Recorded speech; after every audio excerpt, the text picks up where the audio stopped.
जिसके पास भगवान नहीं, जिसके हृदय में उनकी भक्ति नहीं,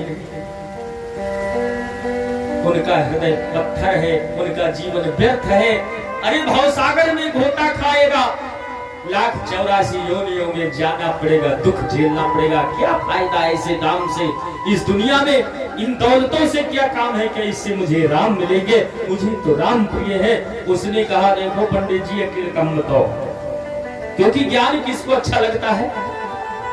जिसे भगवान की कथा चल रही है ये भगवान के भक्त को ही प्रिय लगेगी, और जो भगवान का भक्त नहीं होगा तो उसको प्रिय नहीं होगी ये कथा। वो जबरदस्ती बैठेगा तो साथ में आकर, लेकिन बड़ा मुश्किल हो जाएगा। हम कहेंगे कुछ, वो सुनेगा कुछ है। एक जगह कथा चल रही थी, राम कथा। एक व्यक्ति आया, घर्राटे मार के सोने लगा। अब जब घर्राटे मार के सो रहा है, उसके बाद प्रसंग चल रहा था, सीताराम जी की वाटिका का प्रसंग था, पुष्प वाटिका का। वो अचानक उठा और बोला अरे वो तो सो गया। खड़ा हो गया, बोला गुरुजी आप कथा कहेंगे, सुन नहीं पाया कर क्या? बोलो भाई जो पूछ। कहीं सीता किसके पिताजी थे? अर्थात सीता कहकर बाप रहे, हम जान नहीं पाए, कहा रहे थे, समझ नहीं पाए पूरा। बड़ा चक्कर। हमने कहा यार तुम्हें यही नहीं पता कि सीता मर्द स्त्री है या पुरुष है? तो पूछ रहे हो किसके बाप थे? अरे वो कोई पुरुष है क्या किसी के बाप?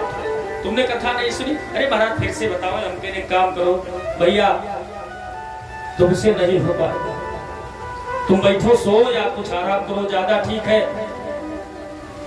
कथा भी जहां ग्राहक न हो, गंजों के गांव में कंघी बेचने जाओगे, कौन लेगा? लौटाओगे, व्यापार होगा तुम्हारा। जहां लोग दिगंबरी हो, वस्त्र ही नहीं पहनते हो, वहां तुम जाओ कपड़े ले लो। अरे भाई कैसे बिकेगा, वहां कोई पहनता ही।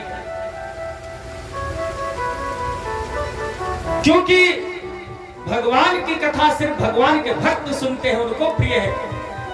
आप जिससे ज्यादा प्रेम करते हैं उसी की प्रशंसा भी आपको अच्छी लगेगी, और जिससे प्रेम ही नहीं करते हो उसकी प्रशंसा में आपकी रुचि नहीं होगी। तो जो शिव भक्त हैं उन्हें शिव की कथा प्राणों के समान प्रिय है। वो बराबर आकर भगवान के कथा का आनंद ले रहे हैं, क्योंकि जीवन में यह अवसर आए कि ना आए,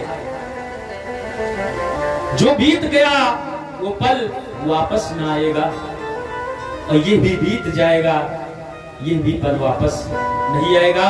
हमारी जिंदगी का पड़ाव आगे बढ़ चला होगा, इसलिए यह अवसर है, समय है। और का वर्षा जब कृषि सुखाने, और समय चूक पुन का बचताने।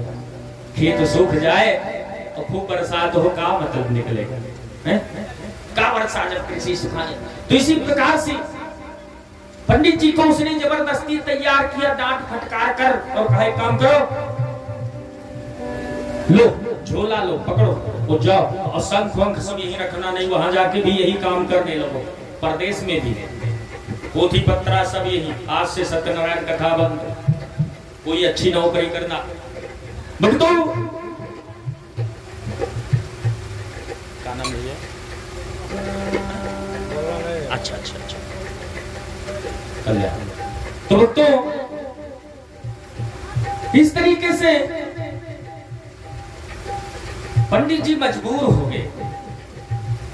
भाई स्त्री के हठ में तो राजा दशरथ को मजबूर हो जाना पड़ा। पंडित जी क्या करें बेचारे?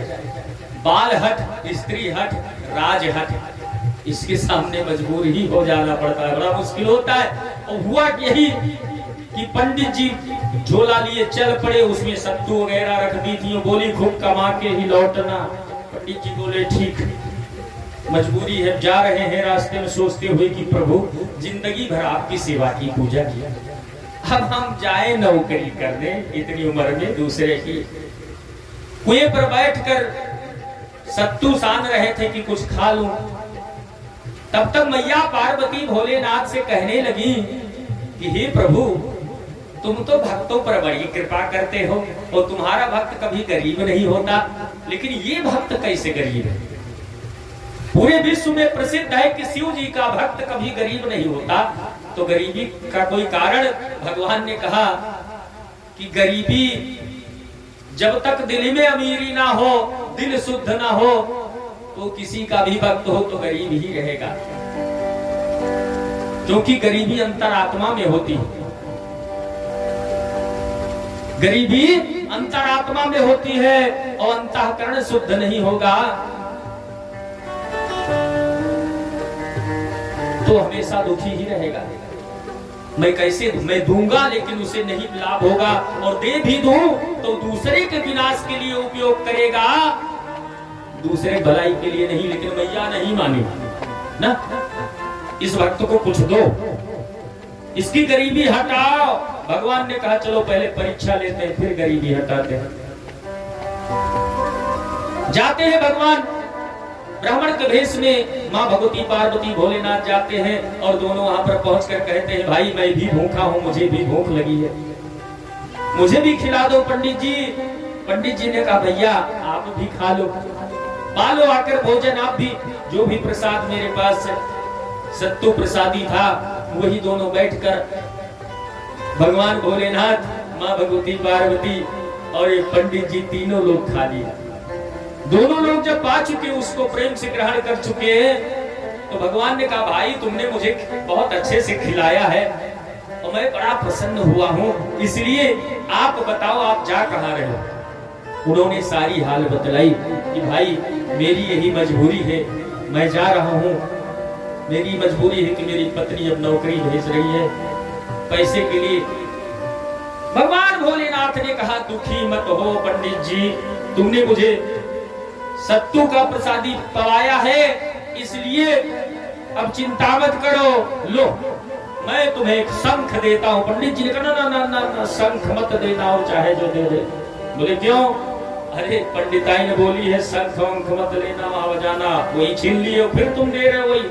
भगवान ने कहा डर काहे रहे हो भैया, ले जाओ और इस शंख को रख दो पूजा स्थल पर, धूप अगरबत्ती लगाकर बोलो शंख महाराज मुझे धन चाहिए, तो तुम्हें 1 गुना देगा लेकिन पड़ोसियों को 2 गुना देगा। पंडित जी धर्मात्मा थे, उन्होंने कहा अच्छी बात है, हमारे पड़ोसी 2 गुना बढ़ेंगे, कितना अच्छा होगा, बड़े प्रसन्न हुए। इस प्रकार से हुआ क्या कि पंडित जी लौट आते हैं और आकर अपने दरवाजे पर दरवाजा खटखटाते हैं। पंडिताइन ने देखा तो क्रोध में भर गई, तुम फिर वापस लौट आए। उन्होंने कहा रुको भाई कुछ लेके आए हो। जो शंख निकाले तो उसने कहा लाओ फिर इसे पत्थरों से कूट देते। क्या लेके आए हो?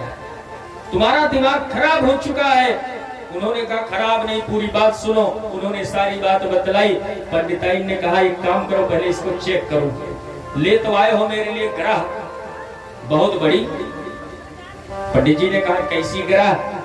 बोली जो मैं नहीं चाहती थी वही। अरे मुझे 1 गुना मिलेगा, पड़ोसियों को 2 गुना, हमारे कारण पड़ोसी बढ़ जाए हम नहीं होने देंगे। लेकिन पहले परीक्षा तो ले ली शंख से। अगरबत्ती लगाकर हे शंख महाराज मुझे 1 मंजिला घर दो। तत्काल बनकर तैयार हो गया, पड़ोसियों का 2-2 मंजिल कंप्लीट। ये जब अपने छत पे चढ़ी तो देख रही वो हमसे ऊंचे चढ़ी बैठी। अब इसको और जलन हुई, अरे राम राम, हम 1 मंजिल पर टहली, पड़ोसी हमारे 2-2 मंजिल पर, अब कैसे हमें चैन आएगा? मैं नहीं मानूंगी। अब बड़ी गुस्से में आई, बोली इन सब को भी बताती हूँ। फिर बोली हे शंख महाराज मुझे 1 जोड़ी गहने दे दो। मेरे को 1 जोड़ी मिला, ये सब के घर पहुंची, जिधर देख रही सबको 2-2 जोड़ी फिट है, 1 पहने हैं, 1 लोग हाथ में लिए। सबको इसने कहा मेरे कारण आप सबको मिल रहा है, बहुत हंसो मत और बहुत खुश मत हो। सबने कहा पंडिताइन आप बड़ी महान हैं, आपकी कृपा से हम सबको प्राप्त हुआ। आप इतनी लड़ाई झगड़े करती थी, हम लोग सोचते थे आप बुरी हैं, लेकिन आप बड़ी अच्छी हैं। उन्होंने कहा अभी दिखाती हूँ कितनी अच्छी है। जब ये शंख धन दे सकता है तो जो मांगो वही दे सकता है, ये बताया था कि सब कुछ देगा। तो अच्छा देगा तो बुरा भी तो देगा। इसलिए पंडिताई ने दिमाग लगाया और कहा कि हे शंख महाराज, हमारी एक आंख ले लो। इनका एक आंख फूटी, सबके दो दो फूट गए। इनकी एक फूटी, पड़ोसियों को दोनों गई।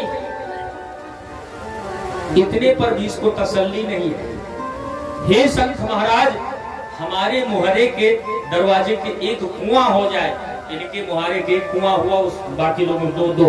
अब जो ही निकले वही गिर जाए उसमें। भगवान शंकर ने देखा, कहा देखा मैया पार्वती से मैं क्यों नहीं देता। अरे पात्रता हो तो मेरे देने में कमी नहीं है, लेकिन जो दूसरों से ईर्ष्या करता है उसे मैं भी नहीं बढ़ाता जल्द। इसलिए सर्वे भवन सुखना, ये सोचो हम सुखी रहे और पड़ोसी भी सुखी रहे। इसलिए भगवान ने फिर से सबको तो सुखी कर दिया, सबको सब कुछ दिया, लेकिन पंडिताई की ना एक आंख वापस किया और ना कोई धन दिया। वो जैसे कि तैसे रह गए, क्योंकि जो दूसरों का बुरा करता है उसका भी बुरा होता है। इसलिए भक्तों, हर सदा ना रहा है, हर सदा न रहेगा, हर जमाना किसी का नहीं चाहिए दिल दुखाना किसी का नहीं चाहिए दिल दुखाना किसी का। सदा न रहा है, सदा न रहेगा, जमाना किसी का नहीं चाहिए।